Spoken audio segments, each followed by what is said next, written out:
Hello and a very warm welcome to Weigh In on this Sunday morning. I hope this Sunday is treating you well. We enjoyed premier action from Wingatui and also New Plymouth yesterday with those stakes races, and there was some progressive horses, there was some older horses establishing themselves. And Aidan, it's great to have you on the show with us this morning. Yeah, I stuck in front of the TV yesterday watching all that action from New Plymouth. Really good racing there. We're going to have a look through that. And what about Wingatui? The dominance that John and Karen Parsons showed, and also Tina Komanyaki. I had a good talk to them both this morning, Karen and Tina. Really interesting history behind Tina, which I wasn't aware of, but man, she's riding really well. She might be in for a short break coming up too. She's looking at maybe taking the winter off for a bit of travelling before getting back. But she said New Zealand is now her permanent home, and that's what she wants to do, is really make something of her riding. And she made a really good fist of her best day in the saddle yesterday. Well, that's good for us if she sticks around and keeps on riding stakes winners like she did yesterday. We'll start off with our review of New Plymouth, and we'll kick things off with the Taranaki Cup. Guillarda hit the lead now. Jessie G, the inside. Prelude letting go with a run, and Scott Pace coming home right down the outside. Prelude, Guillarda's fighting hard. Jessie G inside of these, and then Scott Pace, but he is a beauty. Prelude, 5 straight, and very impressive. And gee, he's counted up to them like he wanted to, really. Yeah, he's a promising horse, isn't he? Takes a fairly good animal to put 5 together like that, and certainly getting through the grades really nicely. Okay, next grade, where is it? Probably back to a mile at Otaki, I think. Looks a nice race for him. I'm not sure that he's a 2,000 metre horse. He'd probably get it, but I think a mile is a nice trip for him, and we'd had a little bit of a frustrating day there up until now, but Obi rode him super and gave him every chance, and great team of staff here to look after these horses. Okay, what do you make of Scott Bay? I thought he ran really well. Not sure what to do there, whether he gets a hood on and goes to Otaki, or whether he keeps getting up and trip a little bit further, I'm not sure, but he's one day at a time, but he's going well without getting one, so we'll just play around with him and see where we end up. Well done, Jim. Thank you.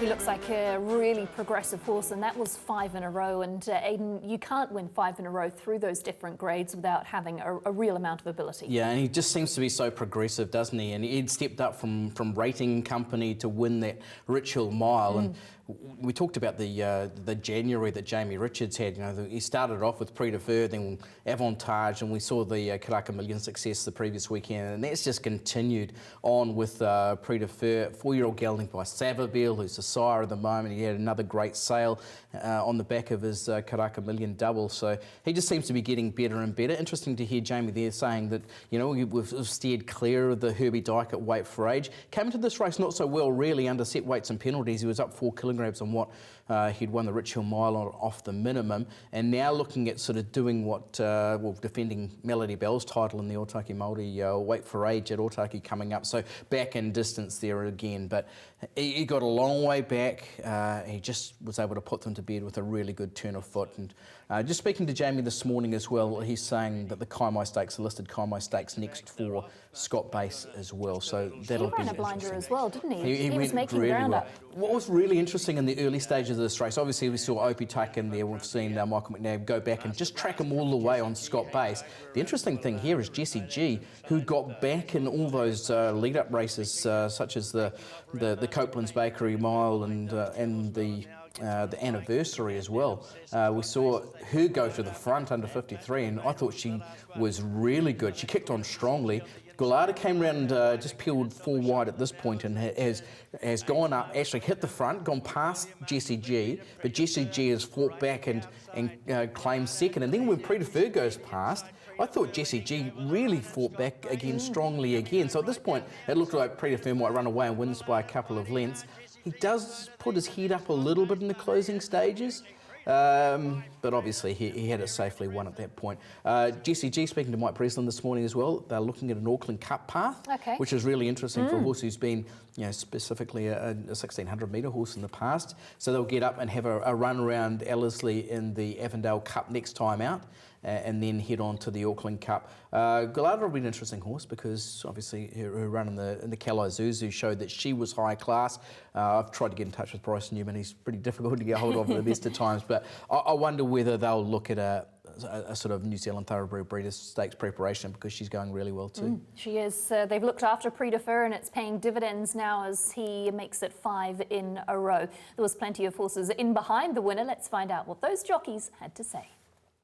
Super run from her. She's obviously in her uncustomary role of pacemaker today, so it was a brave effort for her to pick herself up and fend off the eventual third horse that hit her at the top of the straight. She's obviously been beaten by a smart one, but she deserves a chance at black type glory, and I don't think it's far away. Yeah, had a nice trip. Down the back was able to move 3 wide, following over the river. Over the river didn't quite take me into the corner. I've come out outside it to make my run, and she's let down very, very quickly. Just found wanting the last bit, but beaten by a very good horse. Super. It's a horse you probably really follow going forward. Followed the winner the whole way, and I thought turning in when I really quickened up I was going to run past him. He just sort of levelled out, maybe back to the mile, hood on, but follow him with confidence. He's going well. Yeah, look, he had a lovely run in the race. The splits come his way at the right time. Just when he got into the gaps, sort of 350, he sort of just felt a bit flat. I thought he went a nice enough race, Bevan. He's, he's coming to the end of his campaign. He's definitely a horse that prefers to sting out of the track now, and obviously didn't get that today. He still went okay. As Prix de Feu progresses on to Group 1 company, interested to get your opinion on where you think he'll sit amongst our other top milers. I don't think he'll be out of place on what he's doing. You know, the Ritual Mile's been a good race. We saw On the Rocks win that last year and go on and be a Group 1 winner within 6 weeks of that. And it has traditionally been a really good race. So he's come out and won a Taranaki Cup under set weights and penalties. I think no problems now getting to the weight for age in 1600 metres. Just in behind the Mongolian Marshal may have been just a touch disappointing. I thought he had a lovely run for Nick Hogan and just wasn't able to quicken. And other than that, the horses, I thought Master Painter was pretty good in what was really hard traffic. There was at New Plymouth yesterday, it seemed very difficult. If you were in behind the speed horses didn't take, they were fading behind. I thought Platinum Invader just got back, and the race just wasn't run to suit. So back on the inside just wasn't the place to be yesterday. And Hey Tiger was another horse who had no go, was coming into the race. He had a nice enough run, but those fading horses, there's just nowhere for him to go. So there's some nice runs in there, but none better than the winner. He looks like a really progressive horse. Note down those ones in the black book as we move you along to the Oaks Prelude. It was a slashing finish and it ended up going the way of 7 Seas. Amal Rose over on the inside, Nothing Compares puts the head in front, and now Aquila Star over on the outside. Desert Mirage getting up in behind these and runs out wide. 7 Seas starting to charge as well.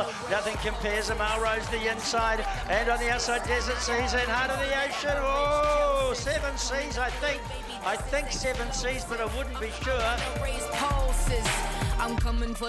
Took us through your run, Rose.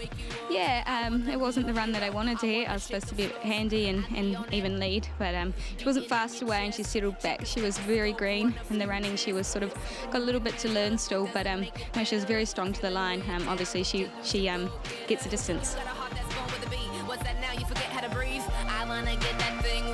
I wanna make your heart beat.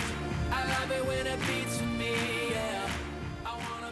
We know how strong that our fillies company is, and we added another piece to that puzzle, didn't we, with 7 Seas? And really, out of those first 6 or 7, Aidan, I think there was plenty that we could note down, and in behind them as well. Yeah, absolutely. It's one of those races, though, because there was so little ground covering the first half dozen across the line. I think it's basically half a length, and so you do kind of query the form. You think, oh, there's such a bunch of them, you sort of be a little bit wary. But one other thing about this, it might sort of suggest that it's not too bad a form race, is that they've run faster than Prix de Feu ran in the Taranaki Cup. Okay. Now, down the outside there, 7 Seas, Rosie Myers did get a suspension from her ride here. You can see her just shifting in a touch there under hard riding, so she's got 7 days for that.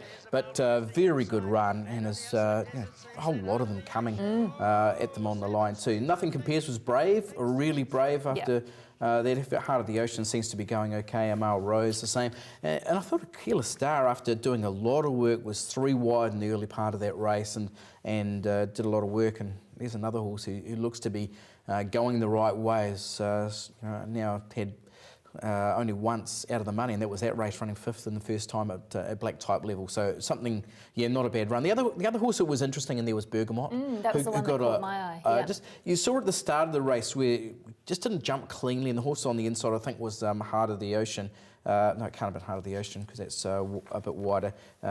Who was it? Anyhow, they've just pushed it out of touch, and from there, Michael McNabb's been dictated. He's had to go back, and like we saw with Platinum Invader, it was a very similar run to that, where you just couldn't get back on the inside, so the race shape just didn't suit. Aloft was another one of those, perhaps? Yeah, perhaps as well. So a really even lot of 3-year-old fillies. Well, now, one thing about this race, though, we've spoken about it, so I'm not so sure how it's been as a form race. The last Oaks winner to contest this race was back in 2015, and that was Savaria, who ran 2nd in this race. So there's been favourites like, you remember, Treasure and those sort of horses in recent years, but I just don't know, especially when we're going to see next weekend the likes of, I don't know whether Travelling Light's going to the newly named David and Karen Ellis Fillies Classic or not, but you will definitely see Showbill there, Jennifer Eccles and Loire, and maybe they've just got a little edge at the moment, but it'll be interesting to see, when we do get the form lines together, and maybe these ones go more the way of the Sunline Vars and some of the others go the way of the Lowland, but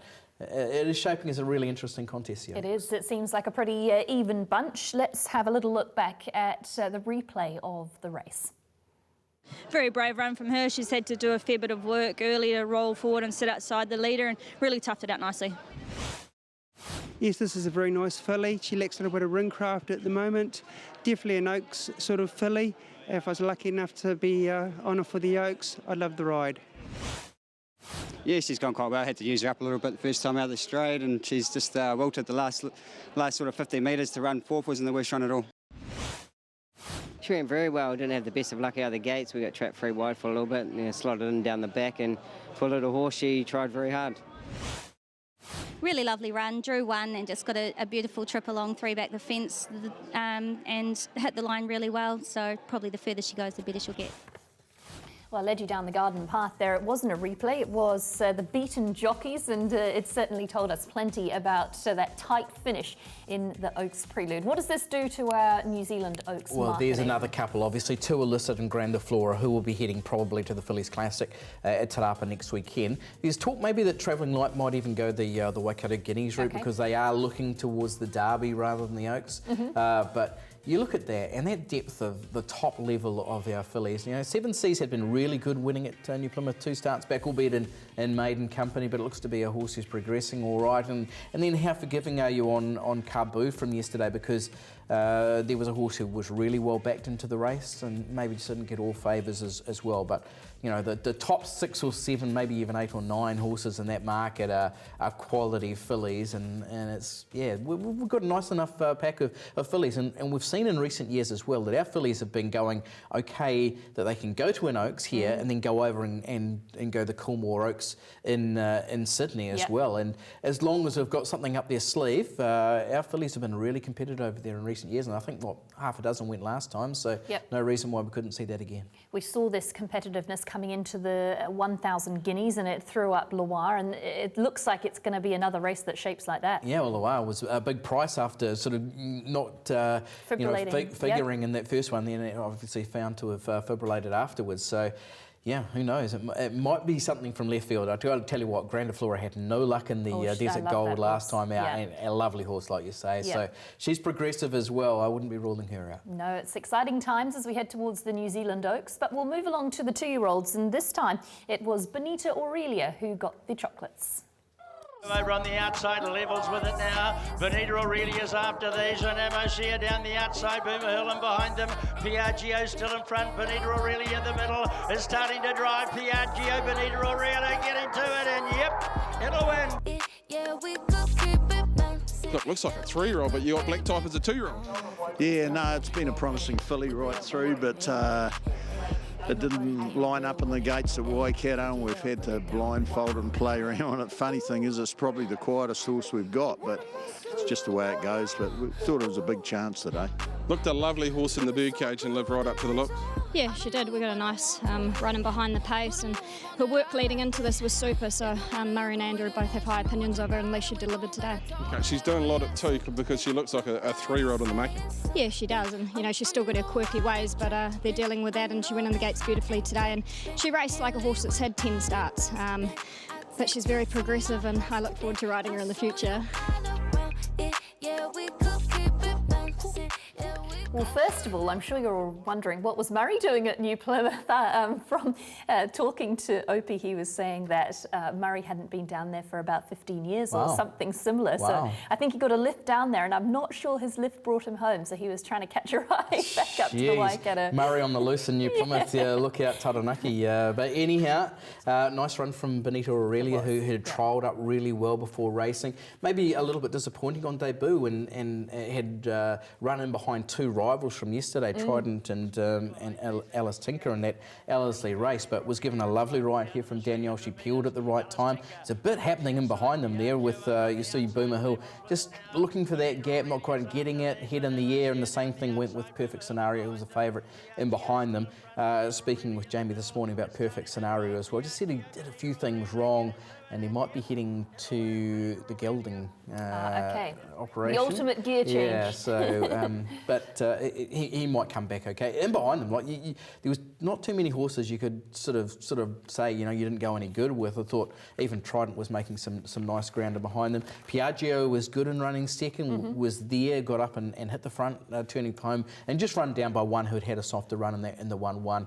Amosia looks a really promising horse as well, a horse who'd made a lot of ground alongside Perfect Scenario at the previous start and came from a long way back to get third as well. So be interesting to see how this form stacks up against the Karaka Million form, and guess we'll see that sort of maybe come towards Matamata with the Phillies race and the Breeder Stakes, and also the Matamata Slipper as well. But otherwise, they'll be eyeing up 2-year-old spoils for sure. They sure will. We'll get to some of the undercard races from New Plymouth, and Sheriff was one of those, taking out the rating 82 over 1,400 metres, and made a long sustained run in those Cambridge stud colours. Absolutely. This was actually my phone call I was meant to make this morning and last night, which I didn't, because this was this horse's first start since November 2018, so it's a long time off the scene. But you go back into the form, and I did make it a bet on the first call, because I tell you what, when he won his Group 3 Manawatu Classic, listen to these horses who were in behind. Rock on Wood, the Mitigator, Just Amazed. So there's some decent horses who have come out of that race. He is a high-class horse. He's won 3 of 9 leading into that. Now he's 4 from 10, and that was against the pattern. Those horses who were 2nd, 3rd, 4th, 5th and 6th were 2nd, 3rd, 4th, 5th and 6th in running. Now this horse has come from well behind him under Lee Thinnis, and just looks like a horse who's just going to improve out of sight with his first run in a long time off the scene. So, I really like him, and I know just from the stable. And they had another good winner later in the day as well, Reggie Wood, who they do believe is smart as well. But Sheriff coming back is really exciting, especially when we know the calibre of horses he's beaten in the past. 2 of those have gone on. Well, one has gone on to be a Group 1 winner. One's a Group 3 Cups winner, and the other one was a certainty beaten in a Group 1 last time out. So he's a good horse, and he'll win some good races too. All right, one to watch going forward is Sheriff. Let's move you along to Coventina Bay, who took out the 1,200 metre rating 72, and Opie's taxi driver yesterday bred this horse. So there you go, small world. Absolutely, congratulations to him, and also all the connections. Robert Patterson's stable is absolutely flying. Both of these horses, this Coventina Bay and also Aridity, were given cold rides down the back. And as Sam Collett said yesterday, you can hop on anything of Robert Patterson's, and it's like he could train a rocking horse to win at the moment. He gets through this gap really well, has now won 4 of 5. Just love the way that she was so keen to find the line. She just had a nose for it, and she really flew for it, got through that gap. Absolutely, and looks really progressive as well. By Cham Express, so it's good to see that sire also having a flag bearer as well. But the Patterson stable. There's not much he can do wrong at the moment. No, there is not. All right, we're going to get you off to a break here on Wayne, and when we come back, we take in Champions Day from Wingatui. Sweet, sweet loving, won't you put it on me? Keep me coming, 'cause you're all that I need. You give me love, I give you everything that you want, as long as you love me. Your sweet, sweet loving, loving, loving me. Keep me coming, coming, hey. Your sweet, sweet loving, loving, loving me, as long as you love me.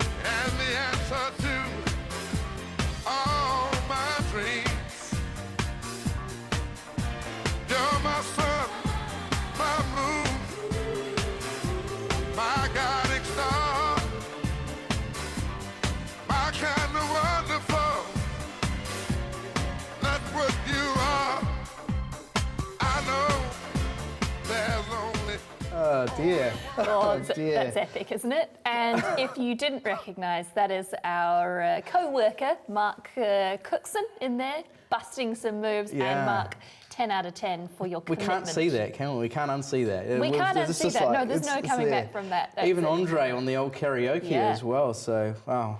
10 Wow. out of 10 for effort. Yeah.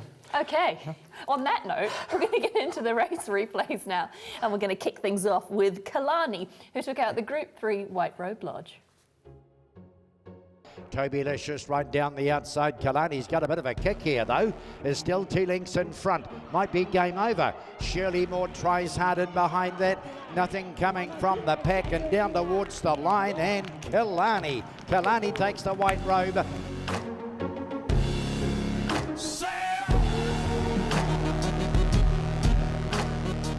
Well done to you, Tina. Talk us through that particular performance. The horse likes to be on speed and able to dictate, and you've done so again. Yeah, he just likes going at his own pace at the front, so let him do that from a wide gate. So, yeah, we always knew he had the ability. It's just getting things right with him. How was the horse travelling throughout underfoot? Yeah, he was super fine with it, and he kept giving. He would have gone around again. That was a great victory, and obviously handled the mile, so might be able to even make the step up in journey. Yeah, with time I think he will. I'll keep it at that for now. It's been a great day for you. You've been riding in great form, and must be a big thrill to get a win on a big Premier day here in the South. Yeah, I know. Just getting a listed for me was a big goal, and getting more than one in a day is just a dream come true. Congratulations, well done. Thank you very much.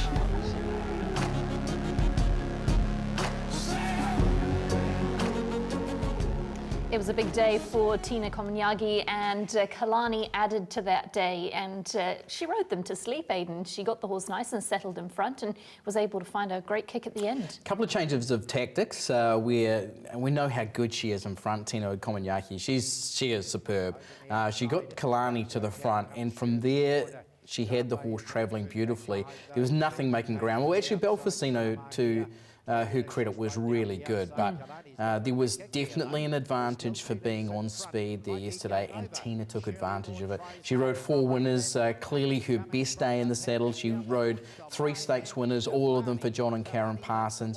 Belfacino was terrific there, but Kalani, a horse who used to be at Kingsclere up in the Waikato, now 7 from 25, and just a horse who was terrific a couple of starts back. Remember, the horse running really well over the Cup Carnival as well, but when he was able to get there so easily and travel so well, and then the race was over 300 metres out, and you got to take your hat off to Tina Komanyagi because she stole it, and she was in super form yesterday as well. She sure was, no doubt. She's absolutely delighted with the day at Wingatui. Let's find out what the jockeys in behind her had to say. Yeah, she won a nice race. Trailed the winner all the way, but found the winner a bit good today, but she actually fought real hard up straight. Went nice. Look, massive run. She's got smoked at the 1200 and she's got back to near on last. So to come home like that for a horse that's probably just only sees a mile out, it's massive, I think. Yeah, look, I got a nice run in the race. Got the split on the turn when I wanted, and she's hit the line good. And I think there's a nice race in there somewhere. Let's move along to one of the other features on the card from Wingatui, and it is the listed Dunedin Gold Cup. It was a really, really tight finish, and the nod went to Citarist. It is still Riviera Rock, Mr. Intelligence. Here's Citarist putting in a nice one down the outside. Diarissimo is closing on them as well. And Bakila's back behind those. Mr. Intelligence, Citarist the outside. They knuckle down to it. Mr. Intelligence. Oh, it's a close photo. I think maybe Mr. Intelligence, Citarist, but it's tight. It was a good fight, but yeah, she got the job done. Talk us through the run in a position that the horse is accustomed to and seemed to be travelling good. Yeah, she gets a bit on the keen side, but she was pretty relaxed today, and I got the run home, so it was great. So you must not have been confident then as you came to the corner that you might not be able to pick up Mr. Intelligence. Yeah, I thought she was gone, but I thought maybe I'd get second, but she fought really hard. It's been a great day for you so far. Well done. Thank you very much.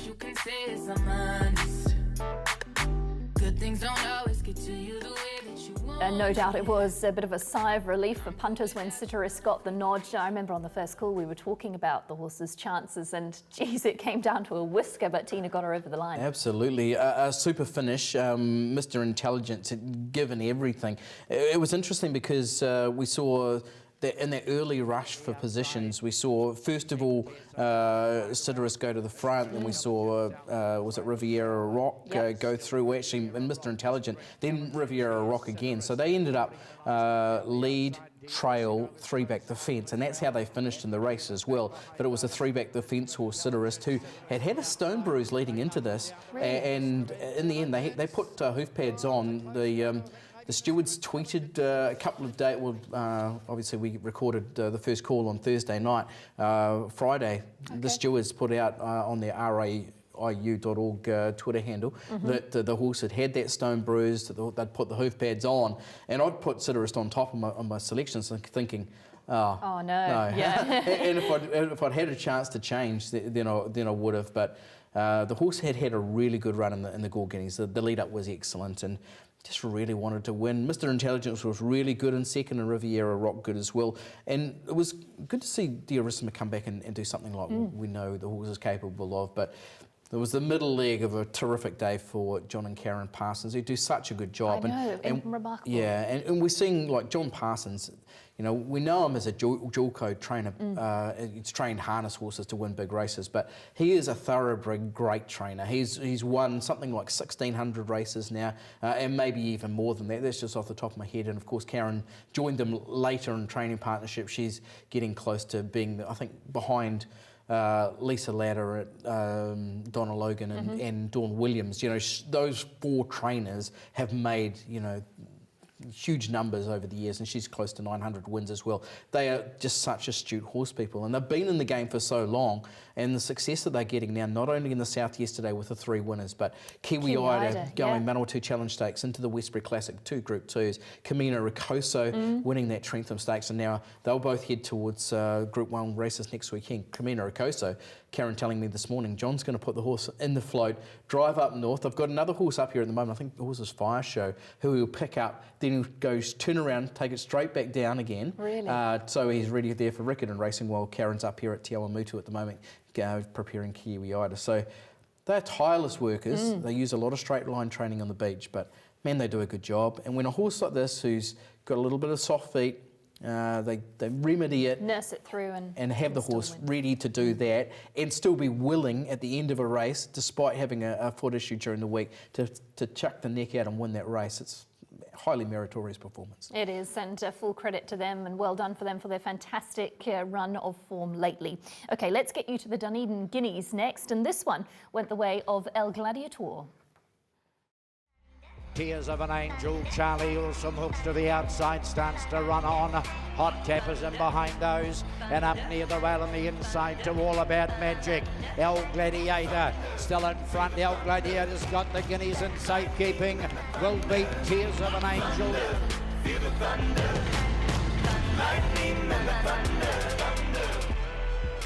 Tina, let's grab your thoughts. Talk us through the run. He's been getting back a bit and he's quite a laid-back horse, so I thought I'll give it a trot around the gates and get luck out of the question and go forward and try from there, and he liked that. How confident were you travelling in terms of anything coming in from in behind? Well, I was concerned about a couple of horses, but at the top of the straight I was still travelling really good, so I was quite happy. Yeah. What did you make of the run in the Gore Guineas in terms of your confidence going into today? Yeah, I didn't ride it very good. I just got too far back, and he ran home really good, but I think he's better off ridden this way. How is the horse travelling underfoot in the closing stages? Yeah, very good. I think he's a horse that handles a bit of any ground, so it's great. Good winning performance, well done. Thank you very much.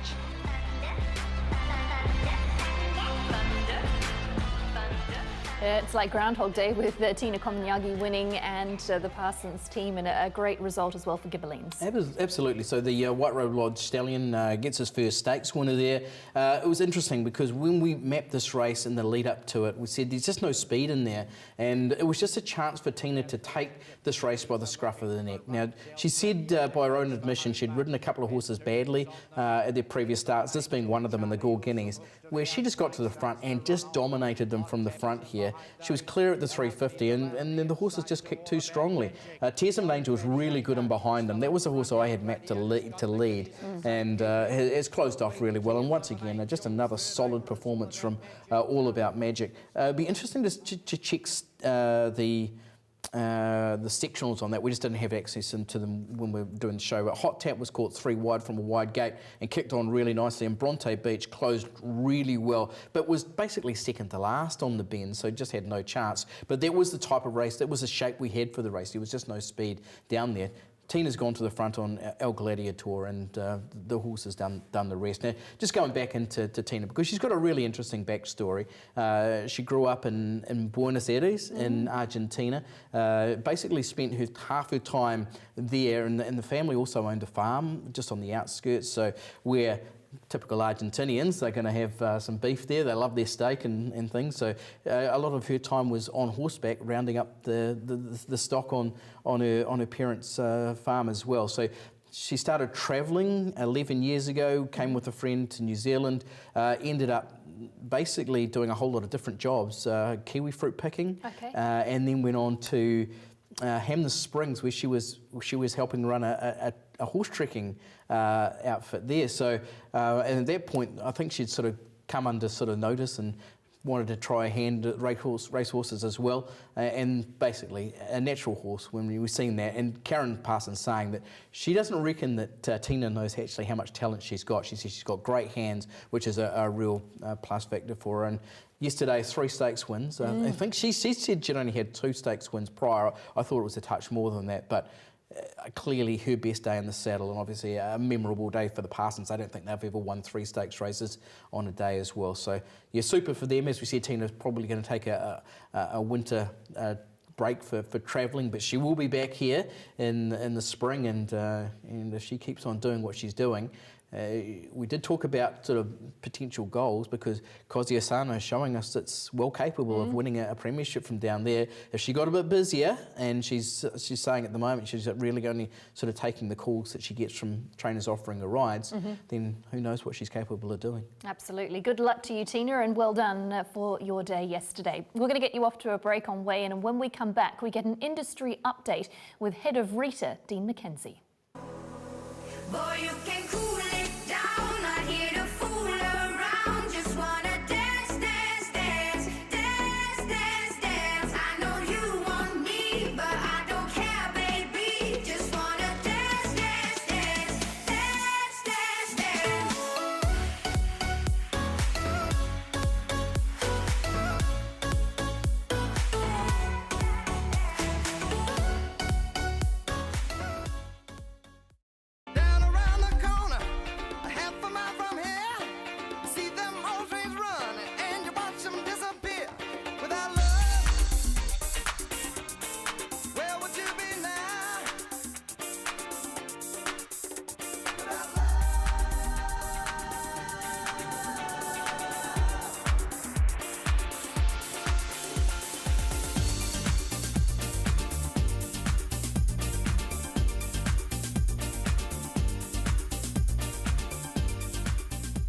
Of course, that's vision of the Caracas sales, and last week we enjoyed the premier yearling sales. We're going to get into that sales chat a little bit later on, but as promised, we get you off to Michael Guerin with Head of Rita, Dean McKenzie, for an industry update. Dean, thank you for joining us on Weigh In this morning. You've been around the country talking to all sorts of people from the industry. What have been the key issues with the racing bill they've been keen to discuss? Around the country, certainly the operative term, Michael. We've been covering the miles to make sure everyone's aware of the process, and submissions due February the 11th, so getting out and making sure everyone's got the opportunity to get their submission together. So certainly if you said to me, put me on the spot and said what's the number one, and that would probably be the nomination process for the new TAB board, and which is contained in the bill. That is contained in the bill. And secondly, the second issue would be around the IP rights or intellectual property rights that are assigned to the betting operator under the proposed bill. Okay, let's talk about those separately. Firstly, the nomination process for TAB New Zealand, who I believe comes into effect around June the 1st. What is the concerns there? I think a lot of the comments around that have been more along the lines of the previous model had a code delegate, if you like, or a code representative that sat around that table. And I think one of the key differences is that the new order from the 1st of July is that the TAB is just a betting operator, it's the betting, wagering and broadcasting operator in New Zealand, and its specific objective is to maximise profits for New Zealand racing and sport. It's a little bit different than the old racing board model, which of course had a number of arms to it around Racing Safety Development Fund and equine education and health and RIU and all those types of things. So they're two very different organisations going forward in the new order, but certainly the industry has identified that they are anxious to ensure that racing people are well vested and have influence in that process. So that's certainly something that will form a substantial part of submissions to the government. Intellectual property, the new TAB New Zealand will have control under the current bill, or the new bill being proposed, of that for all three codes. Some of the codes are opposed to that. Why does TAB New Zealand need to have that IP bundled together? Yeah, so when the Reader Board have discussed this issue and previously the Ministerial Advisory Committee, we really came back to the one key factor that the TAB must do, and that must operate to maximise the profit for New Zealand racing. So we came back to the view that without the betting operator having the ability to control that and oversee it, in other words, what they sell, then they couldn't actually do that. So you're effectively asking the betting operator to do something it couldn't do. Is it also a safeguard to stop any of the three codes, or all of the three codes, going out and trying to strike joint ventures of their own using that IP? I think it comes back to a scale argument. So, and that's prevalent in an outsourcing or a large partnering discussion as well. It's just that we're too small to break up all our product and then go and sell that on a de-aggregated basis. So in other words, it's worth more combined and put together than it is apart, and which is a similar argument to the outsourcing argument. So where we ended up when discussing it, because there are certainly two corresponding views to this, and the Minister used these words in his address on Sunday, it is effectively the status quo. So what the bill is doing is effectively ensuring that everyone understands the status quo, and that the status quo is actually in legislation. Now there are still discussions going on with the codes to ensure that we can get that as appropriate as we can, and try and get some more alignment on that, because I think everyone has no problem with how those rights sit in New Zealand domestically. It's more about how we collectively go and manage that overseas to maximise profits. Again, comes back to maximise profits. As the chair of RITA, are you happy with the bill? We've established a benchmark of about, we're 80-90% happy with where we're going with it. And there are a number of aspects of it that we've highlighted that need to be tidied up and I's dotted and T's crossed. But for the large direction of it, we're going in the right direction. It contains all the tools that the industry needs to turn itself into a sustainable business model. It's got all of them there. Can one or two be tweaked and improved? Absolutely. And that's why the select committee process is what it is. That's the opportunity for the industry to add value to it, suggest some appropriate changes to ensure that what we get with at the end of the select committee process is fit for purpose and as good as we can possibly get it. How likely is it that the members of the select committee will listen to submissions? Well, it's something that you'd probably have to ask them. At the end of the day, all we can do as stakeholders in the business is make sure that we've been heard, we've been given the opportunity to be heard. And so if you generally want to engage and add value to that process, then the first part of that is to actually submit on the issues that are important to you. As I've described to a number of groups that we've met with, we need to ensure that we acknowledge that the process has been extremely lengthy, robust, and there's been a huge amount of input and resource and time that government have invested for us to get to the point where we have. So we've got to ensure that through the select committee process, that we understand where we're at in the process, that we try and improve the aspects that are important to us and come out the other end with the best possible bill to drive us forward. The potential closure of tracks and vesting of those tracks or their facilities for the betterment of the industry is obviously an emotional and hot button part of this bill.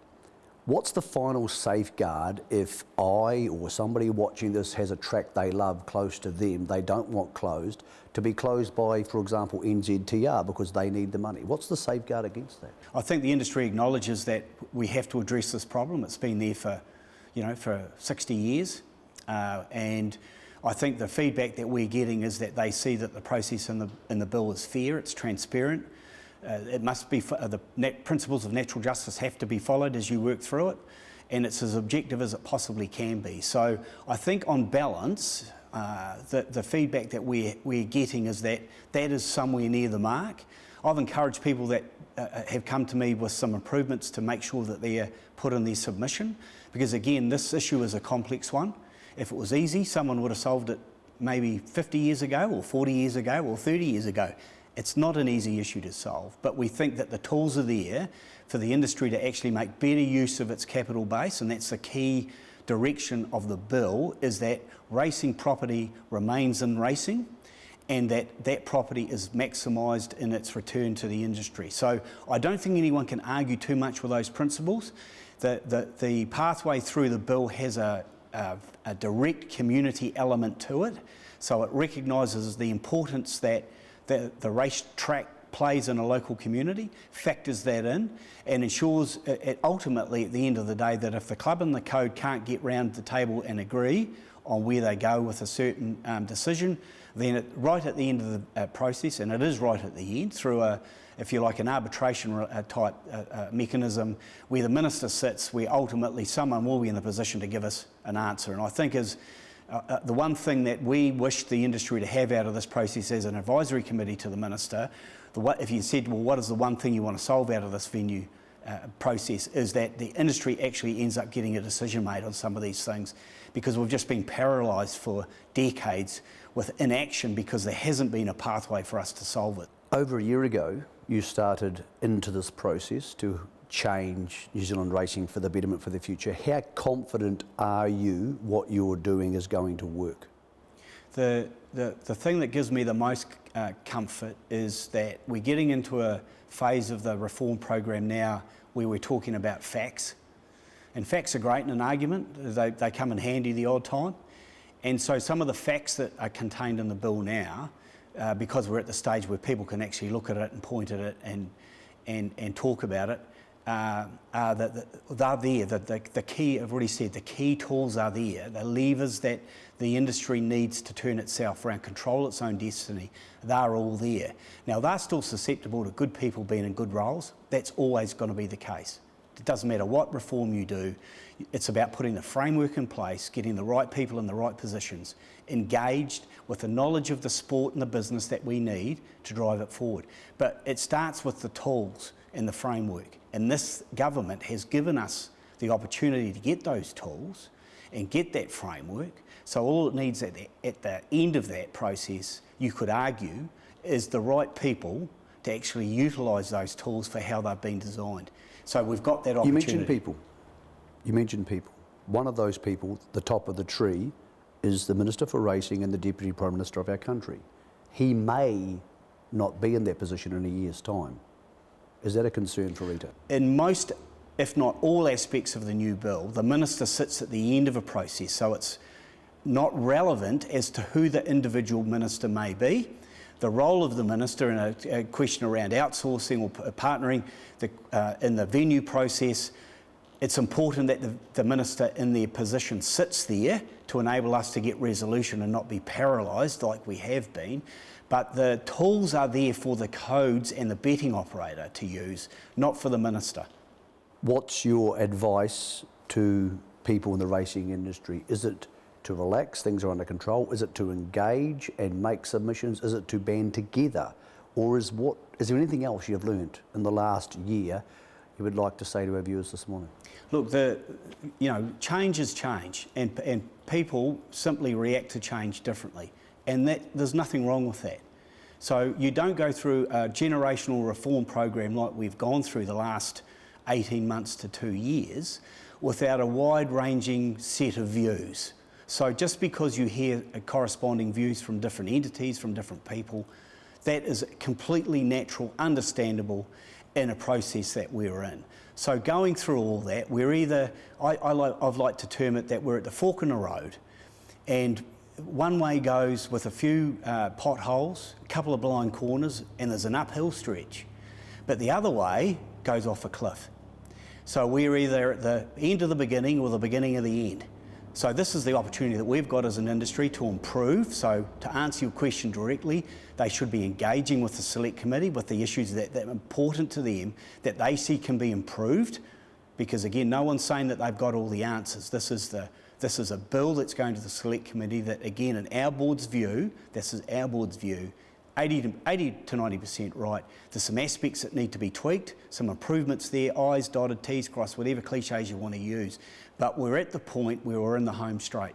So we've got to get this thing through, then we've got to get the industry singing off the same song sheet with regards the fact that it is giving us the tools to make a better direction for us as an industry.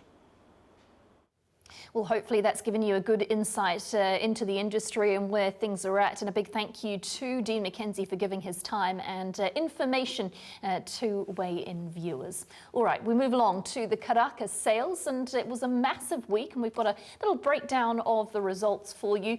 The man beside me, Aidan Rodley, was there on track, pretty much on track, the horses went through the ring. And what did you make of the sale? Well, the sale was it was stronger.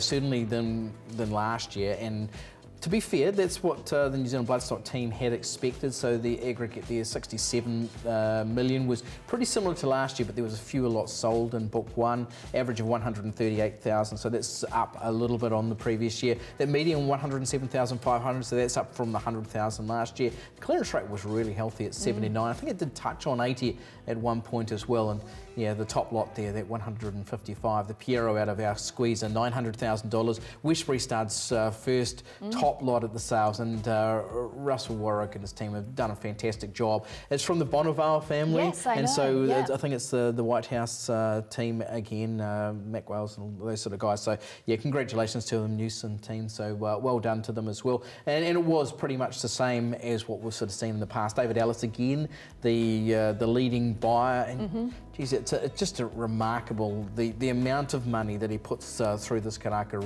sales ring. And you talk to a few of the vendors around, and they're just so grateful for his influence on it. We see some other names there. We saw at the top Hiwi Lodge, that's Gary Carville taking the top of the Kilmer Australia on the Lonhro there, and Chris Waller and Guy Mulcaster, they were really strong, and Guy was really strong right through into Book 2 as well. Yeah. So Kira Mard playing that showcasing for $500,000 out of Honui. The Tavachis made an impact as well, and Trelawney Stud, we spelt Trelawney wrong there, but in the second instance, but they had some sort of sale, leading vendor by average as well. And once again, Waikato Stud extend their their sequence as leading vendor as well. And another thing about this was just how strong the Sababeels were as well. Peter Moody, it's interesting to see, he's got 7 there under his own name, but he bought a few others as well. Back to training? As well, back training. And He said he's too expensive having horses in training. Exactly. He's got to start doing it He's pretty excited himself. about it too. And, Very excited, And yeah. see there, John Foot, Go Racing, they were really strong as well, 14. And you can see their influence as well with, 1.8 million in Bloodstock. And Tony Pike, he bought 10. And I think it might have even been a couple more into other sales as well. But he's got a pretty good colt syndicate that's operating at the moment. And yeah, he was strong as well, but overall really buoyant sale as well. Then there's the leading vendor. Cambridge Stud again having a good sale. Brendan and Joe Lindsay just starting to really build on what they've achieved. Wingwood Grange, look what they did. $500,000, that's their first $500,000 lot, and that was for the filly out of Valley Girl, the Group 1 winner. And below that they had a really strong draft as well. But overall I think everyone pretty happy with the outcome. There was a little bit of a tail to it, but the middle market strong, and obviously the demand for those leading lots was really strong as well. Down the bottom, as always, it's just a little bit hard selling, but obviously New Zealand Bloodstock did a good job of getting the Australian buyers there, and that's what's equated to a stronger sale than what we had last year. I think a lot of people are pretty buoyed as well by that Book 2 market, really strong through the midsection, and great when you were at the sales to see people you'd never seen before. And I think that's where New Zealand Bloodstock had channelled their marketing, is to get Australians over, and that was testament. So well done to them. One of the feel-good stories of the sales was Charlotte Chittick leading her first yearling through the ring, and we were there to catch all the action. Filly coming forward by Zevabia Lady Baby Shacks. It's a family I know well, ladies and gentlemen. If you're wondering why everybody's here, I think we've got a momentous occasion coming up here. First time leading it in. Your first horse through the ring and we're going to sell. 210, you better get back and get the next one ready. 210, 210. I know what you're thinking. You're saying, knock it down, would you? Knock it down. 210, 210, 20.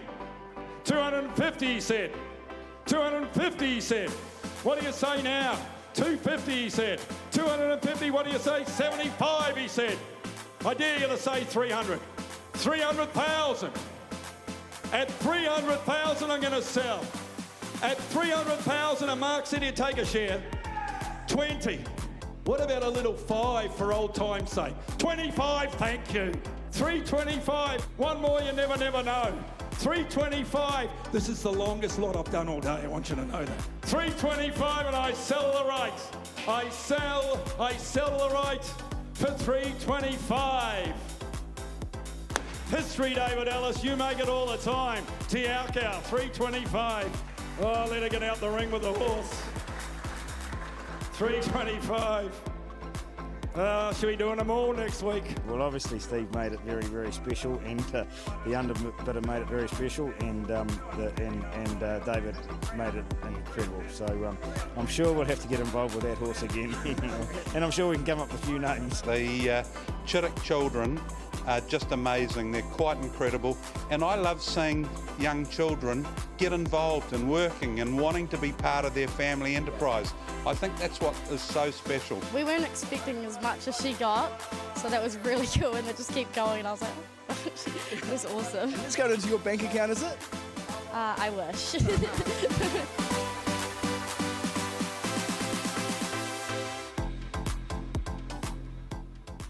A big well done to Charlotte Chittick, leading the horse through the ring like a true professional, and great to see the family atmosphere and everybody in the ring to enjoy the moment with her. Well, there's all that new generations coming through at Caracas, isn't it? And Charlotte, obviously, their horse is on the market at 100,000, and obviously Steve Davis, he just understood what was going on there. He is so good at what he does, and obviously he embraced what was a momentous occasion, as he said there, and like you say as well, Emily, it was a really good feel-good story. But I don't think Charlotte was the only new generation doing that as well. I saw a little Facebook post yesterday from the Chitties, and I think Liv Chitty led her first yearling through the ring as well. So well done. Even to you too. Mark Chittick as well. He had to go at leading late in the sale as well. I think it might have been the last of the pins. I'm not too sure though. But yeah, he went into the ring himself and led one through late on in Book 1 as well. So yeah, it's a pretty cool atmosphere out there. If you haven't been there, just like Karaka Million Race Night, it is one of those must-do things. The atmosphere of the sales is is pretty cool. The atmosphere of Caracas Million Night, there's And not seeing anything horses like selling that. for hundreds of thousands of dollars, it's like you can't even believe that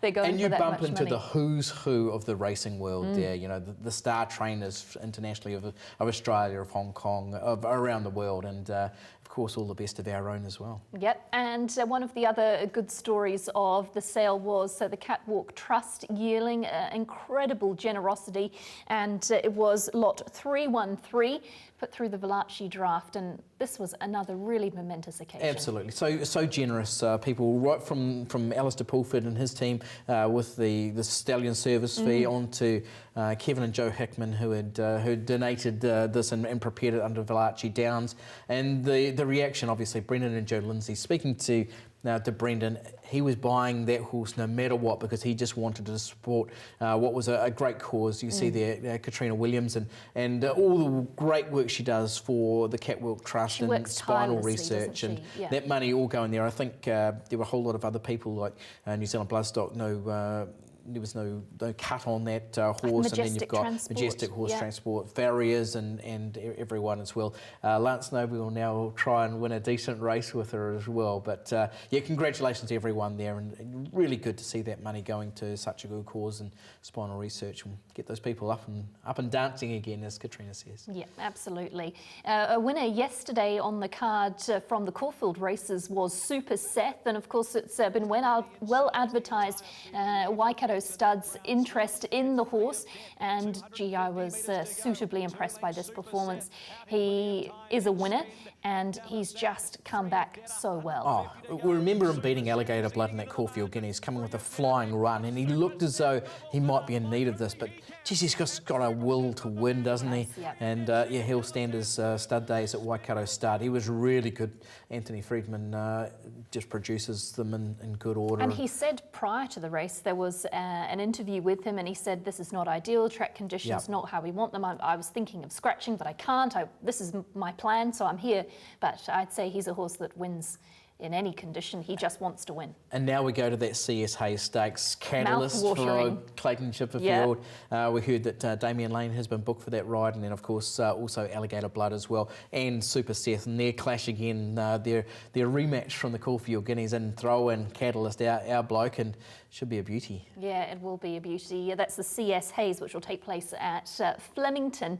There was a Kiwi bred treble on the card from Randwick yesterday as well, as Super Enid, who's by Rip Van Winkle, and also two reliable mans in Romany Gill and Green Span. So the Kiwi breds doing the job across the Tasman, and fingers crossed we can continue that all the way through to the autumn.